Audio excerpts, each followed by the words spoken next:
Halo semuanya, balik lagi di channel kebanggaan kita. Hari ini aku mau ajak kalian buat menyaksikan petualangan Bambang. Buat kamu yang baru pertama kali mampir, jangan lupa klik subscribe dulu ya, supaya kita bisa terus berbagi keseruan di video-video selanjutnya. Kalau sudah, yuk kita mulai videonya. Suatu hari, di sebuah desa bernama Karangjati, aspal jalanan yang retak-retak tersiram panas matahari yang sangat menyengat, seolah-olah langit sedang menguji kesabaran siapapun yang melintas di bawahnya. Desa ini sebenarnya cukup asri, dikelilingi perbukitan hijau dan sawah yang membentang luas. Namun suasana damainya perlahan terkikis oleh aroma premanisme yang mulai mengakar di pasar dan persimpangan jalan. Di tengah debu yang beterbangan karena knalpot motor brong para pemuda setempat, muncul sebuah sosok yang sudah 10 tahun tidak menginjakkan kaki di tanah kelahiran itu.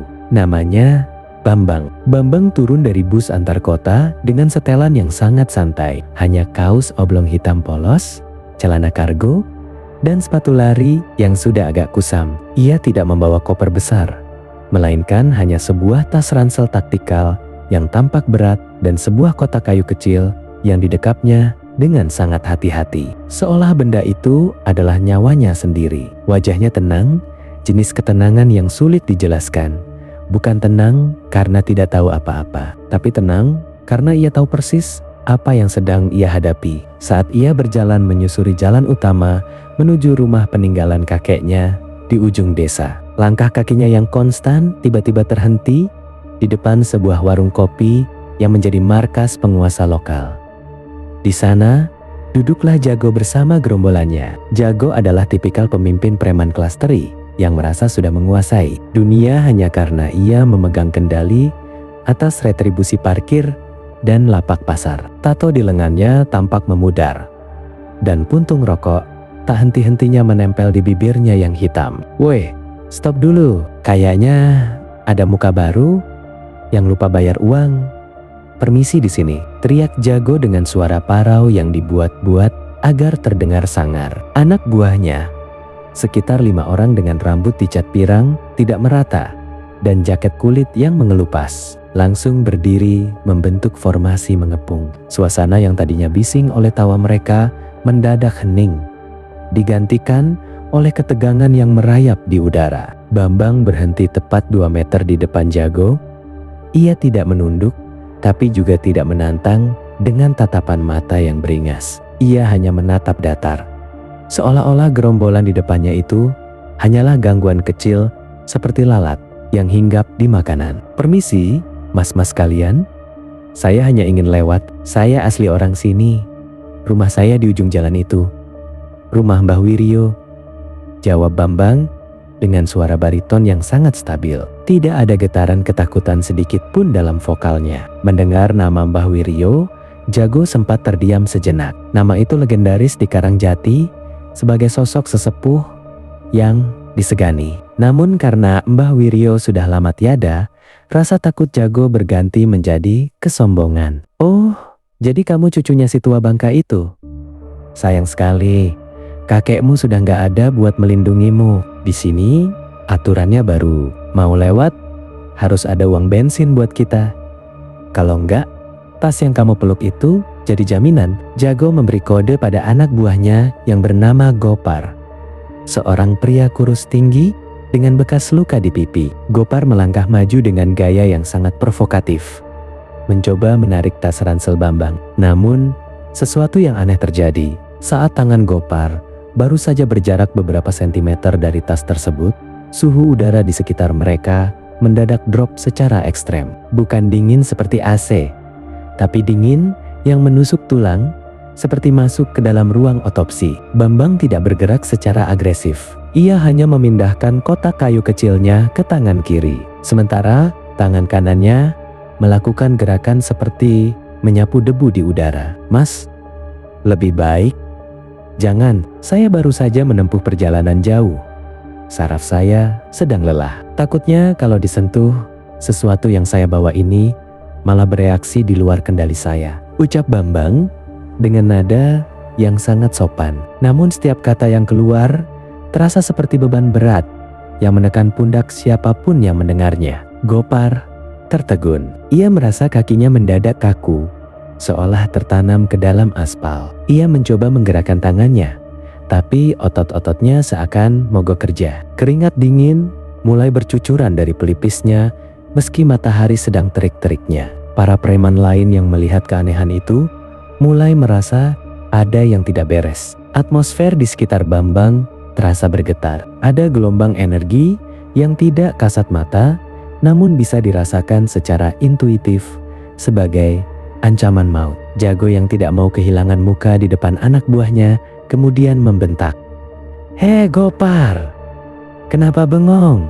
Sikat aja!" Jago ikut maju dan mencoba melayangkan pukulan mentah ke arah wajah Bambang. Disinilah momen tak disangka itu dimulai. Bambang tidak menghindar dengan gerakan bela diri yang lincah seperti di film-film. Ia hanya memejamkan mata sekejap sambil menggumamkan satu kalimat pendek dalam bahasa kuno yang terdengar seperti desisan ular. Begitu pukulan Jago hampir mengenai hidung Bambang, kepalan tangan itu terhenti oleh dinding transparan yang sangat keras. Jago berteriak kesakitan, seolah ia baru saja menghantam tembok baja setebal 1 meter. Belum sempat Jago memproses rasa sakitnya, bayangan Bambang yang jatuh di atas aspal mendadak bergerak sendiri. Bayangan itu tidak mengikuti gerakan tubuh Bambang, melainkan berdiri tegak dan membesar, membentuk siluet sosok tinggi besar dengan tanduk yang melengkung tajam. Warga desa yang mengintip dari balik jendela rumah masing-masing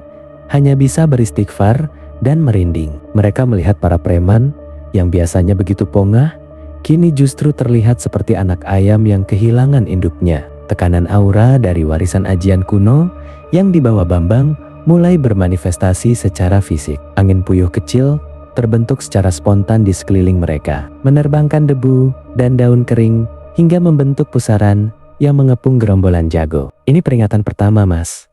Saya pulang bukan untuk cari ribut, tapi kalau ketenangan saya terusik, artinya kalian sedang mengundang penghuni kotak ini untuk keluar mencari makan," kata Bambang sambil menatap kotak kayu di tangannya. Kotak itu bergetar hebat, dan dari celah-celahnya keluar cahaya merah redup yang sangat mengancam. Jago yang tadinya merasa paling jagoan di Karangjati, kini terjatuh ke tanah dengan lutut yang lemas. Ia melihat wajah Bambang bukan lagi sebagai manusia biasa, melainkan wajah yang memancarkan otoritas kegelapan yang sangat tua dan sakral. Anak buah Jago lainnya yang melihat pemimpin mereka tersungkur tanpa disentuh, langsung mengambil langkah 1000. Mereka lari kocar-kacir tanpa peduli lagi pada harga diri. Jago sendiri mencoba berdiri, namun berkali-kali terjatuh kembali karena kakinya benar-benar sudah kehilangan tenaga. Melihat itu, Bambang menghela napas panjang,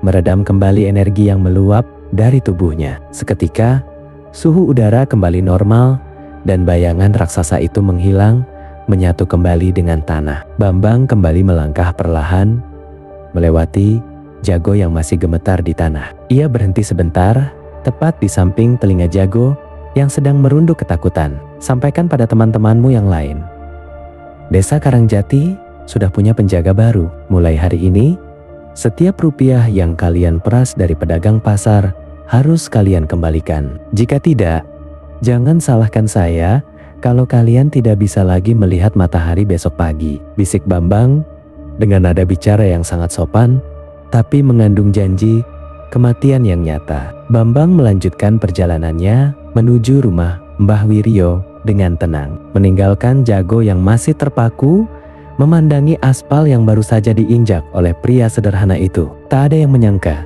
bahwa kepulangan seorang pemuda perantau yang tampak biasa saja bisa membuat nyali preman sekampung ciut dalam hitungan menit. Itulah awal dari babak baru di Desa Karangjati, di mana kekuatan kuno kini bersemayam di tangan seorang pemuda modern bernama Bambang, siap menghancurkan siapa saja yang berani merusak kedamaian tanah leluhurnya. Keesokan harinya, suasana di Pasar Karangjati benar-benar berbeda dari biasanya. Matahari baru saja mengintip di ufuk timur. Namun desas-desus tentang kejadian di depan warung kopi kemarin sore sudah menyebar secepat api menyambar jerami kering. Para pedagang sayur dan pemilik kios daging saling berbisik, sesekali melirik ke arah pintu masuk pasar dengan perasaan campur aduk antara harapan dan kecemasan. Mereka mendengar bahwa cucu Mbah Wiryo telah kembali.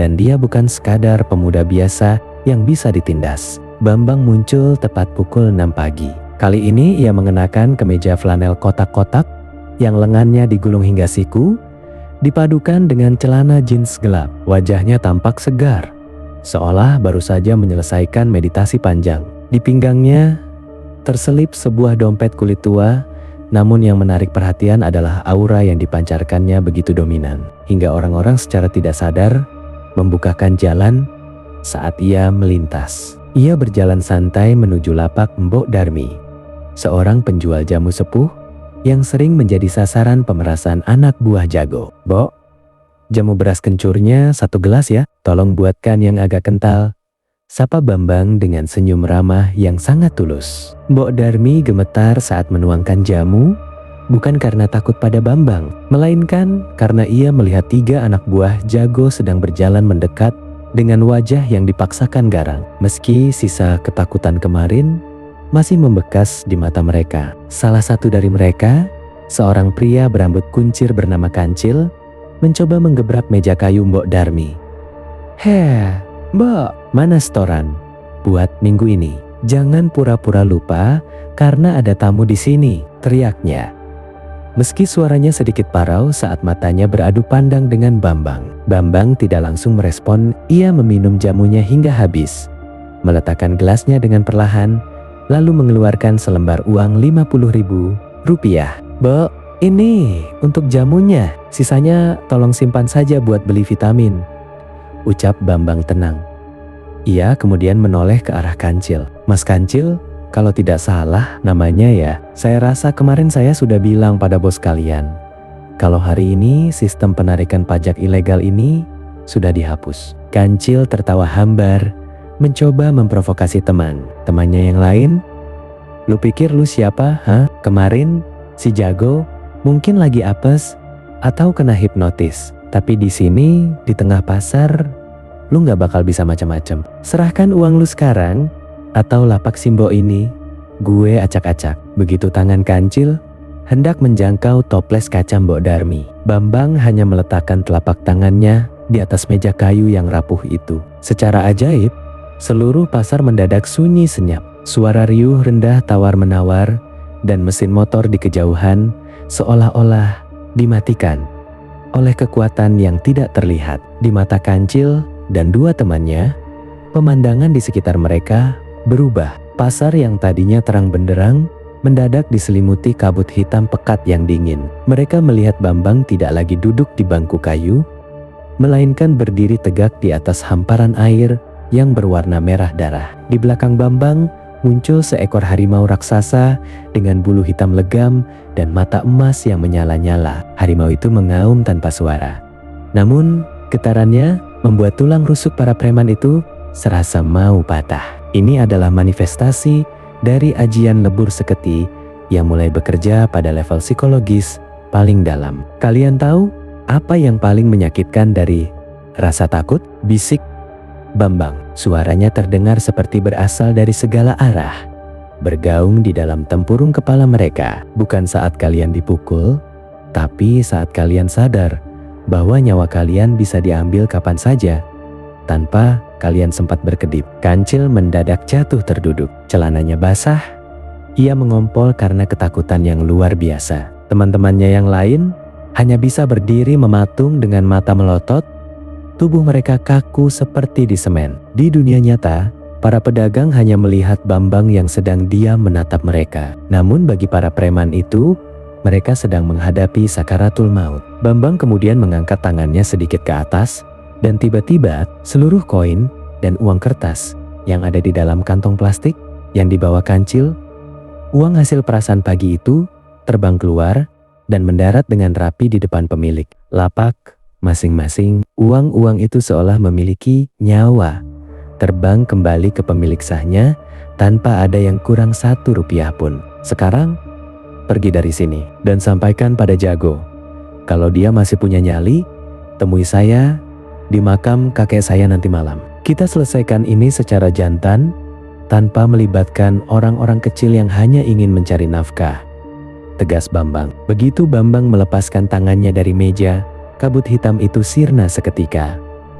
Suara pasar kembali normal. Kancil dan kawan-kawannya langsung terbirit-birit. Bahkan ada yang menabrak tumpukan keranjang sayur saking paniknya. Mereka lari tanpa menoleh ke belakang, meninggalkan rasa heran sekaligus syukur di hati para pedagang. Bambang kembali tersenyum pada Mbok Darmi seolah tidak terjadi apa-apa. Terima kasih jamunya, Mbok. Rasanya masih sama seperti 10 tahun lalu. Ia kemudian beranjak pergi meninggalkan pasar yang kini mulai terasa lebih ringan suasananya. Namun, Bambang tahu ini belum berakhir. Jago pasti akan mengerahkan segala kekuatannya untuk membalas dendam. Dan malam nanti, di pemakaman Karangjati, warisan ajian kuno yang ia bawa akan menunjukkan wujud aslinya yang paling mengerikan. Malam pun jatuh di desa Karangjati dengan keheningan yang mencekam, seolah alam semesta sedang menahan napas menunggu badai besar yang akan segera pecah. Langit tanpa bintang, tertutup mendung tebal yang menggantung rendah. Sementara angin malam bertiup kencang, membawa aroma tanah basah dan bunga kamboja yang menusuk hidung. Di ujung desa, tepat di area pemakaman tua yang rimbun dengan pohon-pohon beringin raksasa, Bambang sudah berdiri tegak. Ia tidak membawa senter atau senjata apapun. Hanya kotak kayu kecil yang kini ia letakkan di atas pusara kakeknya, Mbah Wiryo. Tak lama kemudian, suara deru mesin motor yang memekakan telinga memecah kesunyian malam. Cahaya lampu sorot dari belasan motor menyapu area pemakaman, membentuk lingkaran cahaya yang mengepung sosok Bambang. Jago turun dari motor gedenya dengan wajah yang memerah padam karena amarah dan rasa malu yang memuncak. Kali ini, ia tidak datang sendiri atau hanya dengan kroco-kroconya. Di sampingnya berdiri seorang pria tua kurus kering dengan tatapan mata yang sangat tajam dan berpakaian serba hitam, seorang dukun bayaran bernama Ki Gendeng yang dikenal memiliki ilmu hitam aliran kiri. Bambang, kau pikir kau bisa menakut-nakuti anak buahku dengan trik murahanmu itu? Malam ini, Karangjati akan menjadi kuburanmu yang sebenarnya, teriak Jago sambil menghunuskan sebilah parang yang berkilauan terkena cahaya lampu motor. Bambang hanya diam,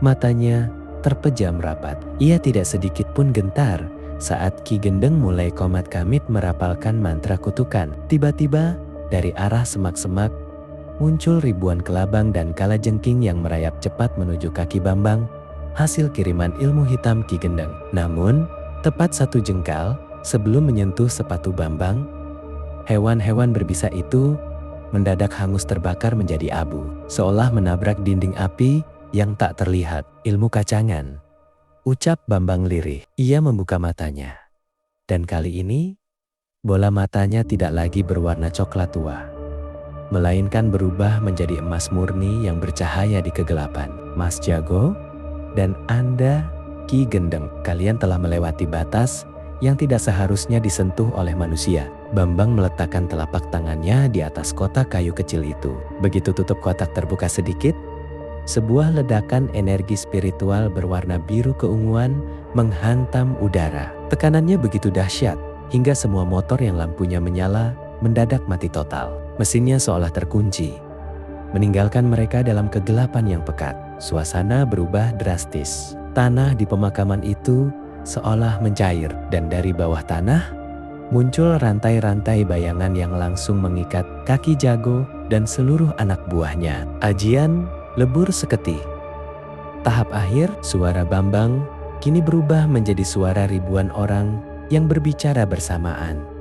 Sangat berat dan berwibawa. Seketika di belakang Bambang muncul manifestasi bukan hanya satu, tapi 7 sosok penjaga gaib dalam wujud prajurit kuno berpakaian zirah, lengkap dengan senjata legendaris masing-masing. Mereka adalah para leluhur Karangjati yang selama ini disegel di dalam kotak warisan kakeknya. Kehadiran mereka membuat Ki Gendeng langsung muntah darah hitam dan jatuh pingsan karena wadah batinnya tidak kuat menahan pancaran energi suci yang begitu masif. Jago yang selama ini merasa paling berani, kini hanya bisa merangkak di tanah. Ia melihat sekelilingnya bukan lagi pemakaman, melainkan medan perang kuno yang penuh dengan kilatan petir dan raungan naga. Bambang berjalan mendekati Jago, setiap langkahnya membuat tanah di bawahnya bercahaya dan retak. Warisan ini bukan untuk disombongkan, tapi untuk memastikan bahwa kedamaian tidak pernah dicuri oleh orang-orang seperti kalian, kata Bambang dengan nada yang sangat sopan namun mematikan. Ia menjentikan jarinya tepat di depan dahi Jago. Duar, sebuah gelombang kejut membuat Jago dan seluruh anak buahnya terlempar keluar dari area pemakaman sejauh puluhan meter. Mereka semua masih hidup, namun ingatan mereka tentang kekejaman dan niat jahat mereka seolah-olah dihapus secara paksa oleh ajian lebur seketi. Saat Jago terbangun nanti, ia tidak akan lagi mengingat bagaimana caranya menjadi jahat. Ia akan merasakan ketakutan yang luar biasa setiap kali melihat senjata tajam atau mendengar suara teriakan orang yang merasa tersakiti. Keesokan paginya, Desa Karangjati terbangun dalam suasana yang paling damai dalam sejarah mereka. Jago dan anak buahnya mendadak membubarkan diri dan berubah menjadi buruh tani yang paling rajin tanpa tahu mengapa mereka melakukan itu. Sementara itu, rumah di ujung jalan milik Mbah Wiryo tampak sepi. Bambang sudah tidak ada di sana. Di atas meja ruang tamunya hanya tersisa secari kertas dengan tulisan tangan yang rapi. Tugas saya menjaga amanah, kakek sudah selesai. Desa ini sekarang milik kalian. Jagalah dengan hati. Bambang pergi sepihak sebagaimana ia datang, meninggalkan misteri yang tak terpecahkan. Namun, warga desa tahu, selama mereka tetap berbudi luhur, sang penjaga dengan ajian kunonya akan selalu mengawasi dari balik bayang-bayang. Karangjati bukan lagi desa yang dikuasai preman, melainkan desa yang dijaga oleh kekuatan yang tak tertandingi oleh logika manusia modern. Wah, gila banget kan petualangan Bambang di Desa Karangjati. Ternyata di balik penampilannya yang low profile, ada kekuatan kuno yang bikin nyali preman sekampung langsung ciut. Gimana menurut kalian? Apakah Bambang harus lanjut menghadapi musuh yang lebih kuat? Atau kalian punya ide ajian kuno lain yang lebih sakti? Tulis di kolom komentar ya. Jangan lupa buat like kalau kalian suka sama ceritanya, share ke teman-teman kalian, biar mereka juga tahu betapa ngerinya ajian lebur seketi. Dan yang paling penting, subscribe serta nyalain lonceng notifikasinya. Jangan sampai ketinggalan babak baru atau cerita fiksi seru lainnya yang bakal bikin bulu kuduk kalian merinding. Sampai jumpa di cerita selanjutnya. Tetap waspada karena penjaga mungkin ada di sekitar kalian. See you.